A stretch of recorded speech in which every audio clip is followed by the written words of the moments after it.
welcome you all with my love and respects. Thank you for the introduction and inviting me. People ask me, this "Are you God?" question is the question from time immemorial. All the masters are asked. This question is a very tricky question. And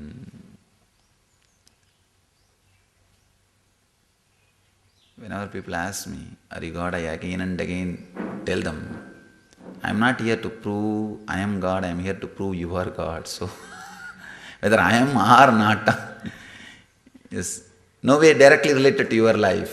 But one thing is sure, we are all, everybody carries that glimpse, carries that truth inside us. As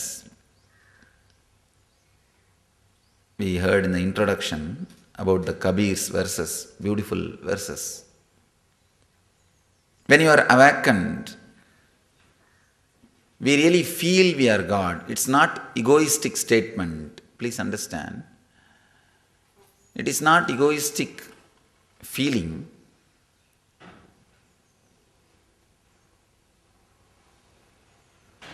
Being focused is the side effect of dynamic consciousness. Being focused in the world does not mean that this is the only reality. In the dynamic consciousness, you will have your inner space experiencing this world intensely focused. At the same time, you will be experiencing the truth which is beyond this world, what we call God or divinity or whatever it is. I'll try to share few truths, satyas. We will analyze it with our questions.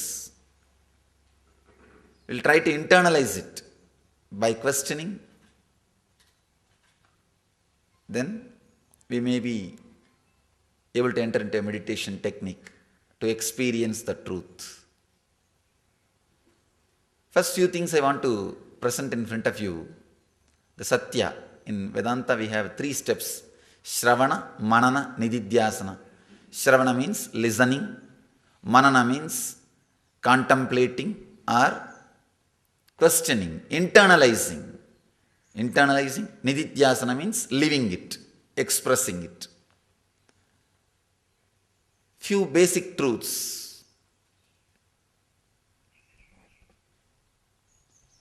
We carry 2 identities. One, the identity which we project to the outer world. How we want the world to know. How we want to present ourselves to the world. How we want the world to remember us. We call this in the word ahankar. Second, mamakar, the identity which we believe as we inside our heart.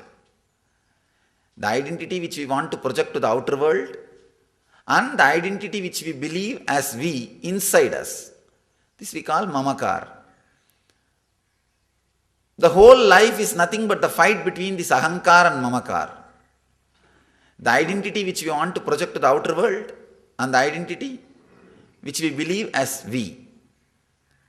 The big problem is, people who think the identity which we want to project to the outer world is the reality, they become materialistic. They spend their whole life to fulfill that identity, to make that identity into reality, to make that personality into reality. I think in your profession you will see this kind of people enough. The people who want to prove the outer world identity as a reality.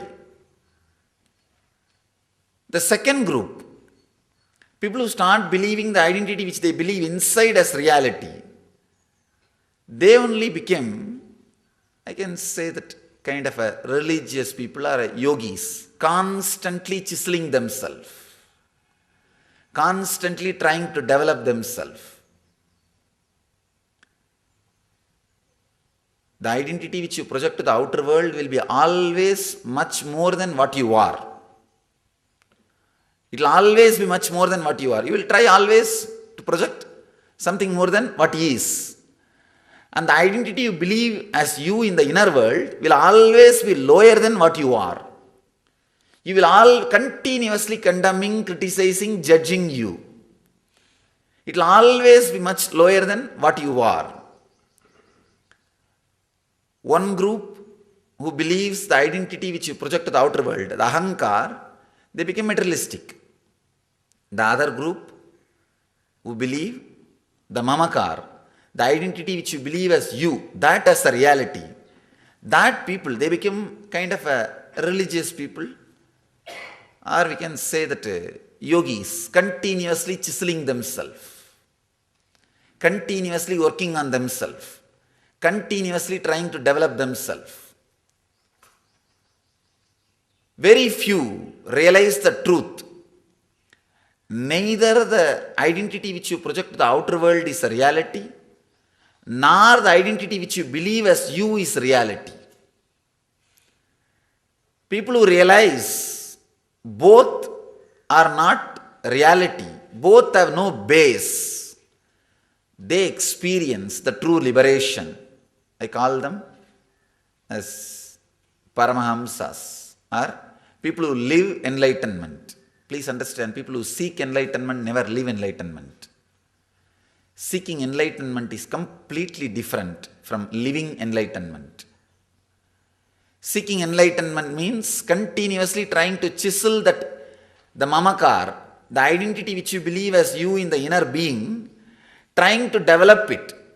I have seen people working on their personality for 30 years or 40 years, repeating some mantra or some technique or some method or some reading or some form of spiritual exercises or the self-development techniques, some form. See, in the spiritual exercises there are two things. Portable knowledge, which gives you kind of a feel-good feeling, which is used in the modern days in the training seminars and self-development programs. Now, thousands of kinds of yoga, self-development programs have come up. In US, yoga is a $6 billion industry. I was surprised. $6 billion industry in US, yoga. Because the portable knowledge can be easily packed and sold. The self-development techniques. There is another one, the second part, non-portable experience. Yoga is not just replacing anasana or metasana. The meditation is not just to replace your antidepressant medications. It has its own depth. It is much deeper than physical and mental well-being. It has its depth. That depth only I call as non-portable experience. See, the first group never bothers about spirituality, the materialistic group. People who believe only the ahankar as reality. The second group, who believe as mamakar as reality, they go on using continuously some methods, techniques. I call that as a portable knowledge. Of course, this gives you a feel-good feeling. It really gives you a feel-good feeling for 2 days. If you do some kind of kriya, pranayama, or yoga and all these things, wonderful, nothing wrong. It gives you a feel-good feeling for a few days. But I feel the spirituality, the traditional knowledge, the research and development which went on in this country for last 10,000 years in the inner science can contribute something more than feel-good feeling to you. Please understand, I am not against yoga or pranayama or all these things. These are all beautiful. But we have something much more which can contribute more to your being than a simple feel-good feeling. At least last 10,000 years in India, the research in the inner science went on. can say millions of inner scientists and at least 1 crore inner science laboratories we have in India, more than 1 crore living ashrams and temples where this science is continuously practiced by at least 1 billion people. So this great technology, this great tradition has something deeper, more sacred to offer to us. It has something more for us. Understanding that ahankar is illusion is very easy because it is something to do with the outer world. You have to struggle. The moment you need to struggle to show what you want to show, you realize or you have the time and experiences to contemplate, sit and contemplate. I think what I am trying to project is never going to be fulfilled, or it is never going to become reality. At some time, you will have the time or the experiences to contemplate, to look in. But if you start fighting with your mamakar, if you start chiseling your mamakar, start developing your mamakar, there is nobody to tell you that you are caught same race in the different direction. Trying to develop the identity which you show to the outer world and trying to develop the identity which you believe as you, both are going to end in deep suffering. Because both does not have base. Neither ahankar nor mamakar have a base.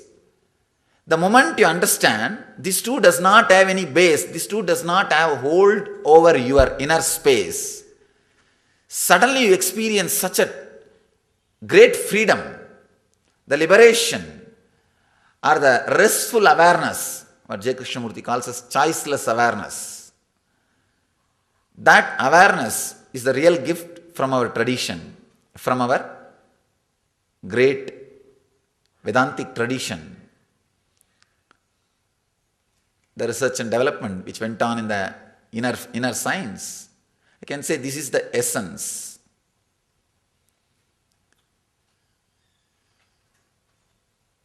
First thing, both identities which you carry don't have base, they are not real. Second thing, how to go beyond these two? Because the moment you come out of your sleep until the moment you fall into the dream state, continuously these two identities have a hold, have a say over you, have an influence over your being. How to unclutch from them? This is the word again and again we will be using, the word unclutch. Just like how you change the gears in the car. See, before changing any gear, you will have to unclutch. You will have to disclutch. Only whether it's from first gear to second gear or second gear to third gear or any movement, you will have to completely disclutch or unclutch from the movement. Same way, any state you fall, from waking state to dream state or dream state to deep sleep state, any state you move within your inner space, you will have to unclutch. You will have to come to that zero zone. You will have to come to that neutral zone. You will have to come to that center space. I can say that center space which is continuously happening in you without you involving. If you can experience that center space with your awareness, suddenly you will see what I am calling as freedom as an experience. What I am saying as freedom means free from these two identities as an experience. Maybe the simple example can help. In north, I have seen in the forests, in North India, forests, they hang a small stick to catch birds.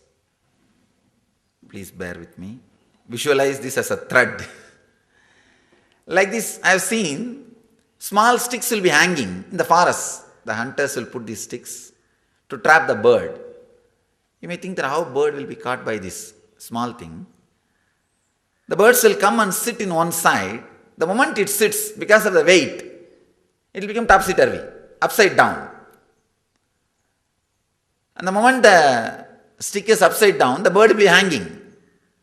The poor bird does not understand if he lets go, he can fly. He thinks if he relaxes, he will fall and break his head. And he will be continuously hanging. Maybe for 2-3 hours, the hunter will slowly come and catch the bird and put it in the cage and go.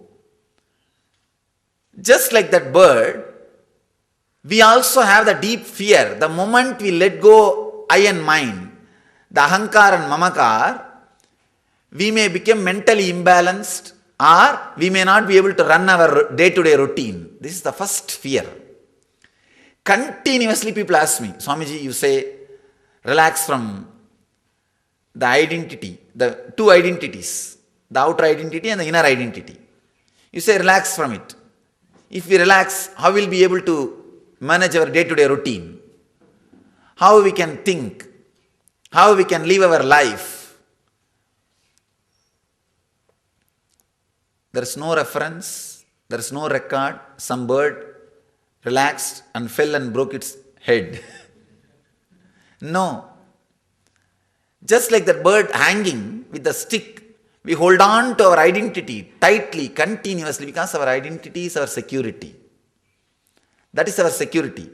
Whether in the outer world or in the inner world, that is our boundary. That is our security.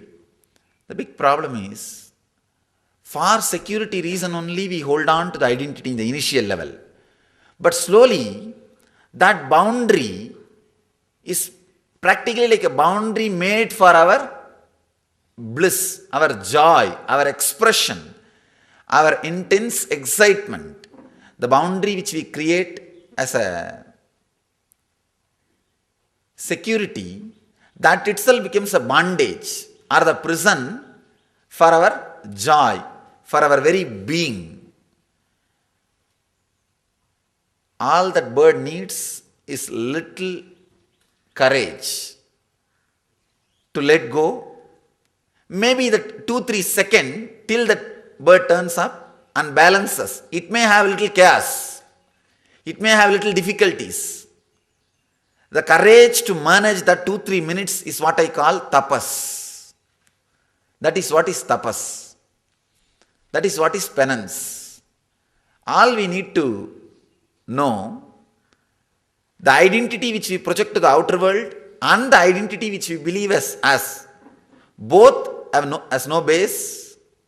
Second, trying to relax. You see, when you understand that both have no base, both have no direct use to your life, it does not directly contribute.